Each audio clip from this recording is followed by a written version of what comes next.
How the heck are you, everybody? I am Fastidious. Welcome to my channel. We are talking about a big topic today, so we got ourselves a big old guest. Here he is with those big arms too. We got Ash. How you doing, buddy? Fasti! What's up, man? I'm happy to be here. It's been a minute, dude. It has. I think it's been a couple months, 2 or 3 months. I feel like I see you every day on the YouTube. I'm on your website. I feel like I've talked to you recently, but maybe not in person. We have a virtually. very active parasocial relationship, but here we are actually talking. Indeed, man. I'm happy to be here. What do we have on the agenda today, man? Yeah, absolutely. Well, before we get into the agenda, we just filmed a great video on your channel. So guys, if you're not yet following Ash, go check that out. I'm really happy that turned out. Basically going over all the craziness in Watcher of Realms right now, which kind of ties in to the agenda today. Fastidious. Fastidious. So are you ready, sir? Yeah, man, absolutely. Like, I got to thank you, though, that now that you brought it up, I got to thank you because I've been like kind of not really checked out, but like overwhelmed, I think is better with the game since the anniversary. So you came in, you really kind of oriented me, I would say, in the right direction. So I really appreciate that. Yeah, what do we got, man? Yeah, completely my pleasure. So basically kind of going off that, guys, if you've been playing the game at all for the past 2 weeks, the amount of content, the amount of heroes, the amount of promo codes, the amount of collaborations, the this, that, and the other, the game is going insane. And quite frankly, Ash and I think we can both tell you, it's showing in the numbers. Views are way up, subscribers are way up. You know, you can just tell, but like who's pulling and people I've never heard of requesting me to do their pulls, this, that, and the other. The game is hot. People are excited. People say, wow, Watch Realms, is it actually happening? Because let's be honest, 4 weeks ago, the game was the opposite of hot. It was near ice cold. Videos that I used to put out, and sorry not to be narcissistic, but Ash, I think you'll concur on this, a good way to track, because it's not like in 2 weeks we went from being bad to good or good to bad. You kind of just can see interest in the game through your own viewership. Videos that I could have, you know, in March expected to get 8,000 views, we're getting 4,000 views all of a sudden. The exact same kind of video. Don't you think that? So it's a kind of an interesting indicator, and then all of a sudden it's way back up. Yeah, and there's absolutely, it might sound like, oh, my YouTube views are up, so the game must be doing well, but there actually is a strong correlation, because you can even go to Google Trends and you can filter out YouTube search versus web search, and it's always going to be very similar if you search it's almost Realms, identical, for example. Yeah. So yeah, it's like things are going nuts right now. Like tons of content, tons of freaking heroes, a new fusion, a new event, a new campaign, a new I can't even keep up. And the interest in the new players, everything's surging right now. So it's awesome to see, man. Yeah, no doubt. And like, yeah, just to finally put on bow on that. So like, if you ever hear a creator saying that, it really is because if War Guides is putting out a guide, or Destined, let's just Ivy, doesn't matter. Someone's putting out a kind of video in March. And then in April, nothing happened. I mean, occasionally you might get new software, but usually the growth and how much better you get as a content creator, it is a long, steady grind. You know that better than anyone, Ash, right? So all of a sudden, I'm very old, bro. I'm very old. I uploaded my first video in 2013. 2013. Yay. Was I even alive back then? But like, yeah, it's like it takes a lot to improve, and it's just not happening week over week. But when we see these swells, it's not about you. It's not about the content creator. It's a great leading indicator of interest in the game. And I can tell you, the game is completely popping off right now, like equal to like when we had Lust, if not more. However, there's a big caveat. It is the anniversary. They are dumping endless content. What is going to happen after?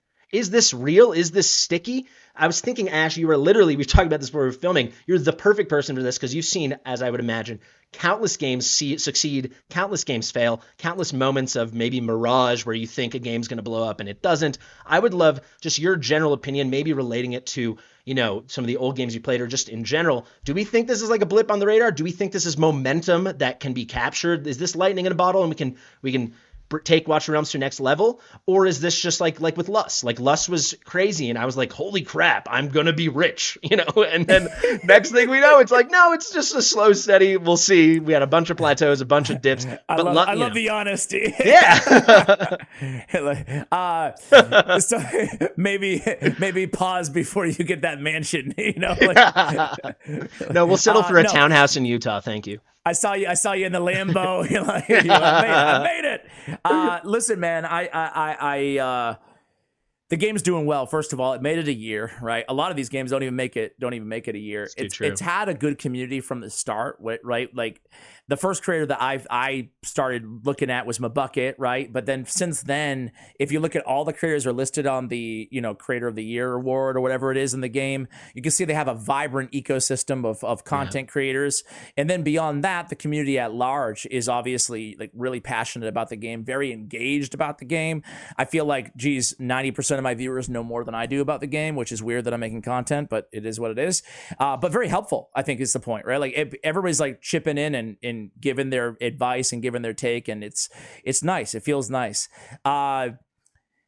It's cool to see. So February was Lust, right? Yeah, and that was the. I would say of like from Valentine's Day to like the first or second week of March, the game was as hot as you can imagine. And then after that, we had a couple little swells, but general way down. You could see it in all like the YouTube stats. It's just things were up and things were down. So I want to be real. I don't want to just say, oh, of course we've made it. Fastidious, we've made it. The game is. I think that would be a lie. Yeah, I want to be real. So I have there's so many different like mitigating circumstances here to go over. Number one is this is so we're based other than the game launch. Yeah. In terms of the new users, in terms of like the interest and the search level, everything. This is like one of the big three moments, big four if you include the launch, right? So there was September of 2023, and then there was Lust in February, and now there's right? The 1 year anniversary.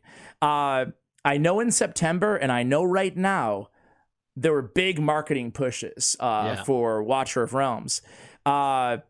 So you always have to kind of parcel out, okay, first of all, marketing pushes are an amazing thing for everybody in a game. So I'm not trying to say, oh, it's just marketing. Like they're spending $1 million. Of course, they're going to get new players. Who care? Like how many stick around? And there is some validity to that. But even if 20% of what your new players or 10% of your new players stick around, it's still a massive net gain, right? I think that this marketing push around 1 year has been the largest Moonton other than launch, that they've done in terms of marketing for the game.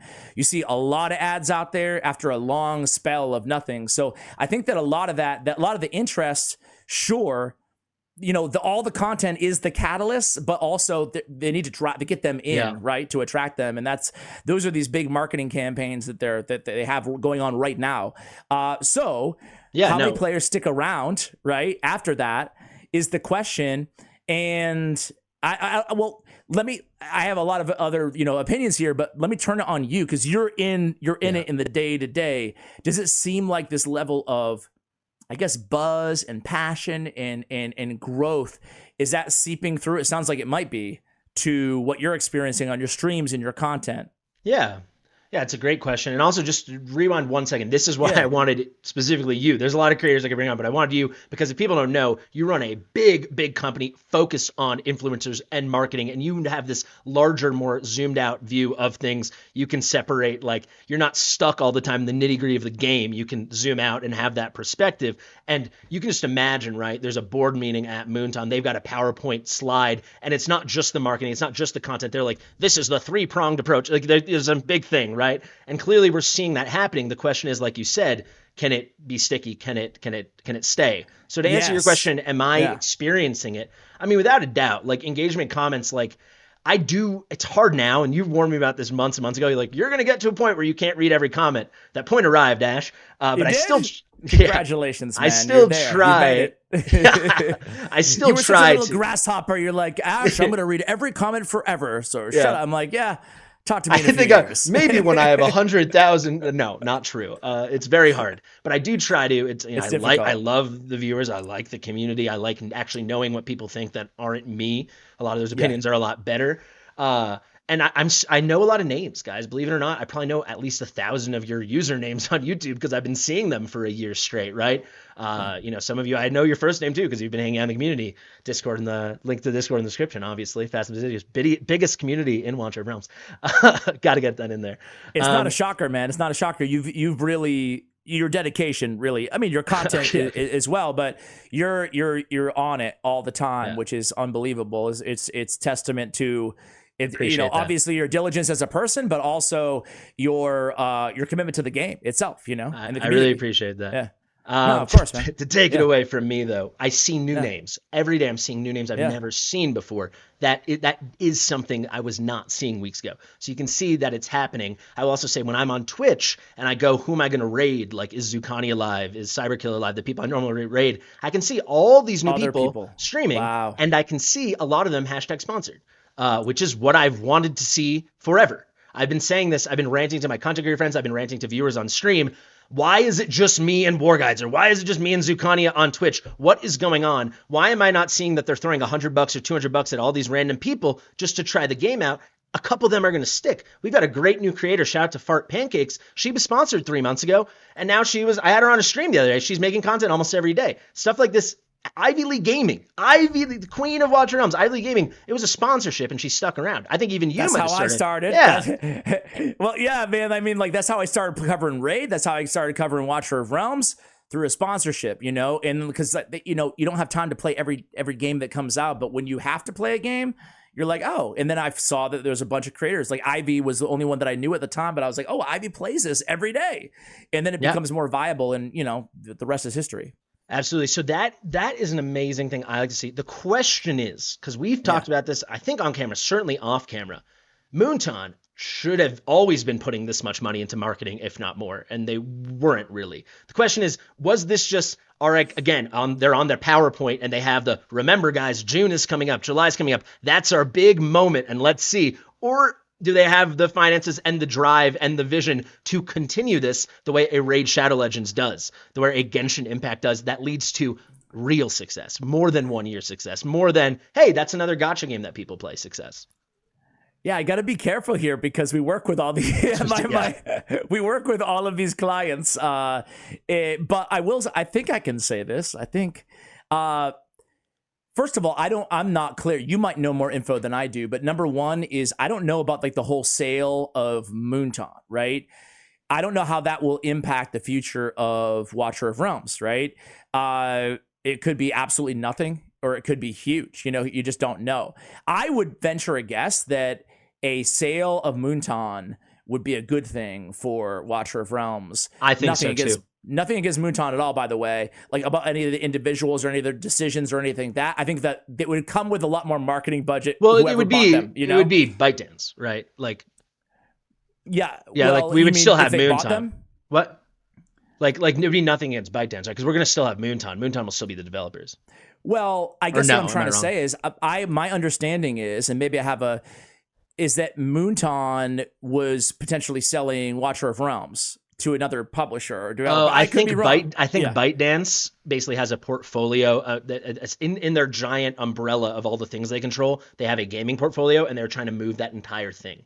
So ByteDance is trying to exit gaming, so they're trying to move Moonton as one of their assets. That's what I thought. Okay. Maybe. Yeah. It's confusing even to me because, for example, well, whatever. Who cares? We're getting too much in the weeds here. But I'll say this: who knows what happens there? But yeah, man, like they don't spend. I mean, I shouldn't say they don't spend. Who knows? They might be running billions of dollars in Chinese ads that I don't know about. I'm not in their boardroom. I'm not in there. But my impression is they are still a long ways in terms of marketing. And I know we keep driving the marketing point home, and it might be like, come on, like some viewers might be like, dude, talk about the game. But it's what drives users, and users drives more profit, and profit drives more development dollars as well. And like when Raid came out the gate, they were spending like $10 million a month for years in marketing. Yeah. And I can tell you, I can almost pretty much guarantee they're not doing anything near that. I mean, think about Raid, whether it's a good game or bad game or whatever, it is a meme in like the YouTube space, of course, that like every content creator of anything was doing a thing, and it was someone who clearly had never played and was saying like, this video is brought to you, right? It became meme level that people don't even play video games know what it is. That pervades, that goes further, that does penetrate viewers. And also, I don't think you should be apologizing for talking about this stuff. That's kind of the point of this video. And I think viewers, let us know in the comments. I think that's the exciting thing. That's why I wanted your expertise, because I can talk about if the content's good, the content's bad. Look at Punishing Gary Raven. Kuro Games just released Withering Waves. It's doing great. It's certainly not Genshin Impact. Punishing Gary Raven was their game before. It's like at best fine. and their marketing Yeah. was terrible. Everyone talks about it. That is considered one of the best gotcha games ever made, and it's not successful, right? It's so sad. You see that with a Yeah. lot of games. It crosses every genre, Yeah. like I remember growing up, man, in the 80s and 90s playing like Nintendo games, and some of the best games. Yeah. Like, I remember, I don't know, just pulling this out, but like Little Samson for Nintendo was like one of the best games, but it came out in 1994 when the system was already like, was already into the next generation. But you see this for various reasons, marketing budget or whatever, for a lot of games.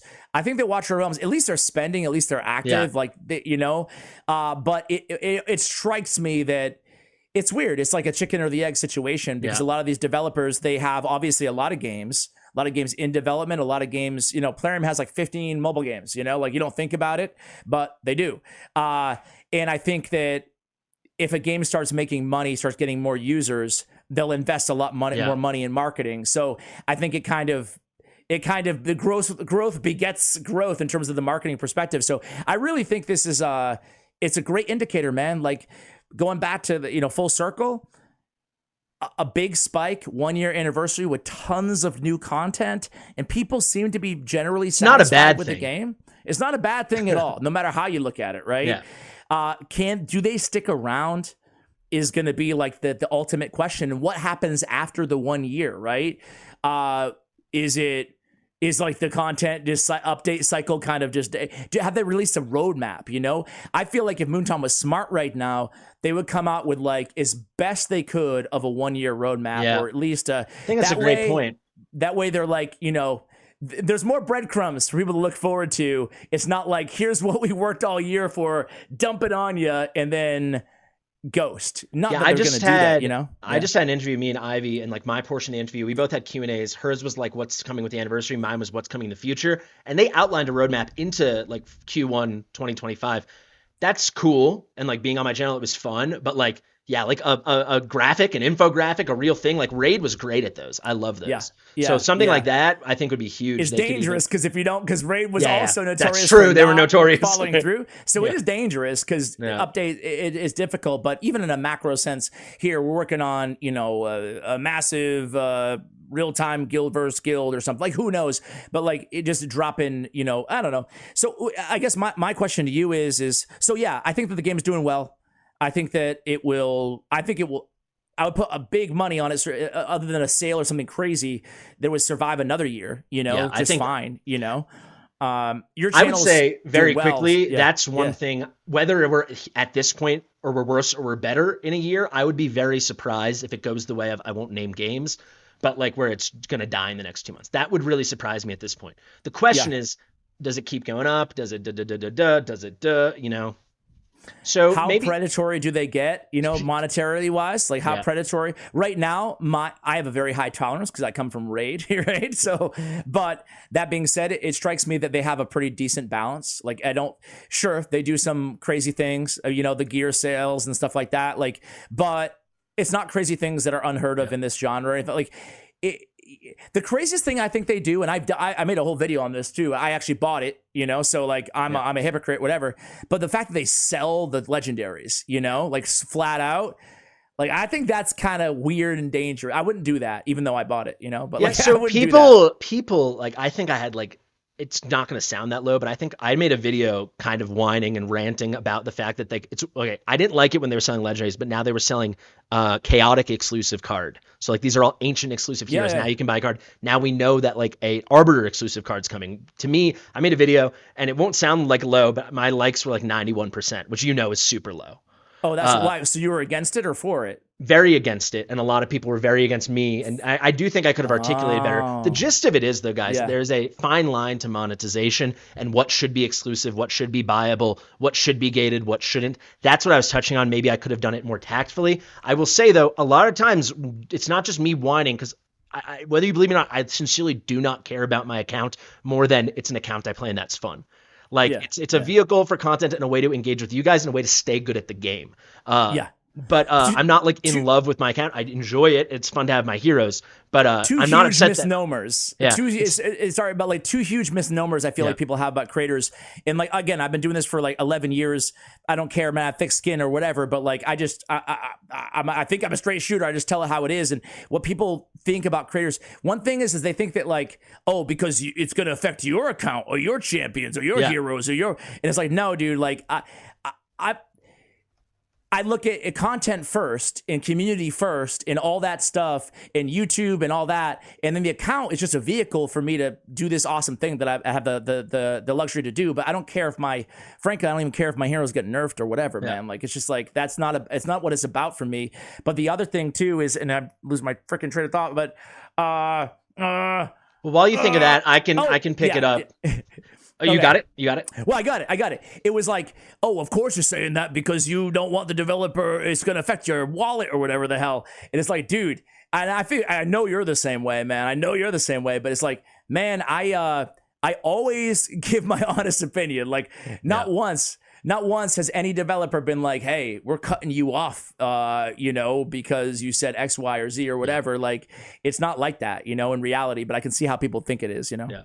Go ahead. Well, to circle back, like, people are like, well, you don't spend, so that's why you don't want this. It's like, no, the big issue is I want to make sure the majority of the player base is happy and the game stays healthy. And I see these things as potentially unhealthy. And as they ramp up, it's like an unhealthy, if it's over monetization, I say hyper monetization, it is a big indicator, again, not to get like economical, with like trends and stuff like that in marketing, but it's saying, hey, do they think there's holes in the ship? That kind of thing.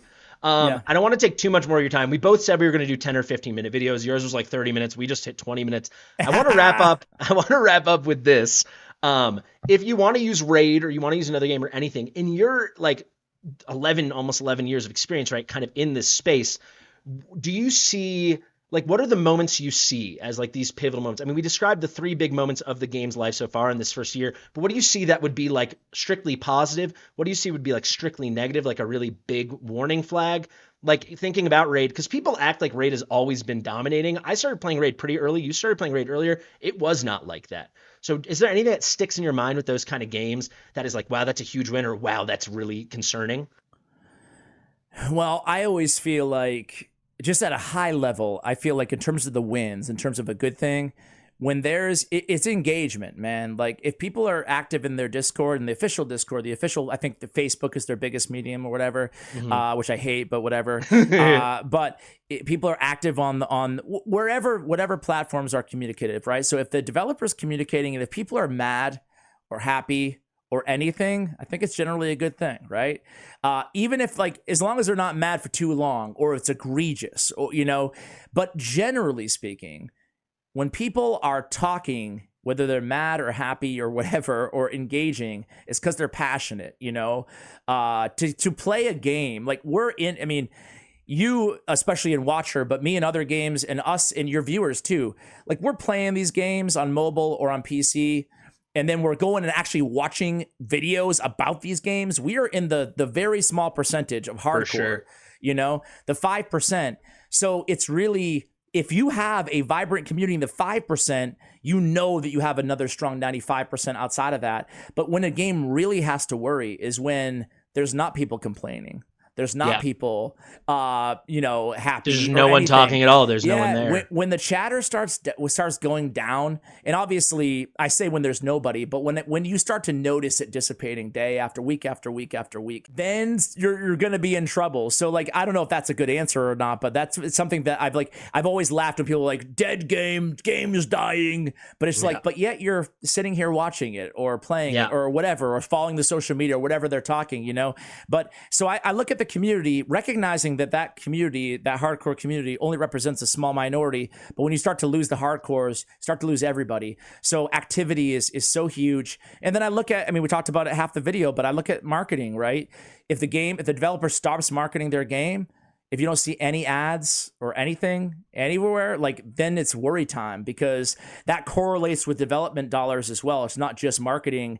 It's like you can assume that they're cutting resources to the entire game, So those are the indicators that I look at. Obviously, there's other things too, like big social features added to the game. I think those are great too. So anything that a more robust guild versus guild type system, Yeah. like social dynamics, which I think they're pretty good at right now. I think that's always a great thing. Yeah. Yeah, but these games, especially these live service games, these gacha games, like community is essential. So like seeing the comments, seeing the active discords, even seeing the complaining, that is health. Seeing it go away, that is all right. And especially when you see the developers seeming to jump ship in that marketing or this, that, and the other, it can be concerning. You're dead on. Indeed. So yeah, overall, I think the game's actually on a really good trajectory, especially there's a Dragon Champions Infinite Magic raid. I can name 100 of these raid killers. Not to say that Watcher's a raid killer, and I think that's what's cool about it. Like as a final point, the thing that Watcher has going for it is it's very similar to all these games, but it's not just it's different enough where you can also play it alongside all these other games, So I think fingers crossed it has a very long life ahead of it. Yeah. Yeah, I think the raid comparisons are completely natural to make. I mean, based on aesthetic, the more you get into the game, the more it is a very different game. Indeed. So I think a lot of us might have started there or in similar games, but I think as hopefully, especially you guys are going to see with the Spire, we touched on it briefly in your video, we're going to have this roguelite spider that's completely different. This is something they want to lean into. That can really create something fresh. And I'm excited. So do we say cautiously optimistic?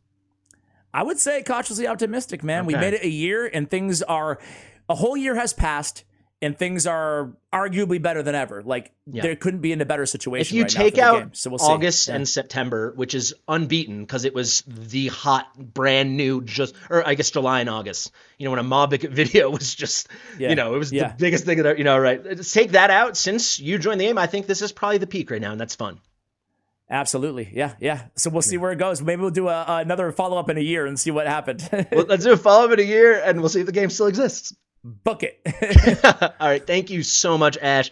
If you're My pleasure, man. Somehow not knowing who Ash is, all his stuff will be in the description of this video. Top and comment. Thanks, man. Go check it out. That's fine. Go check it out. Thank you so much for coming on and hope to talk soon. Thank you, man. Peace. Share with your mother.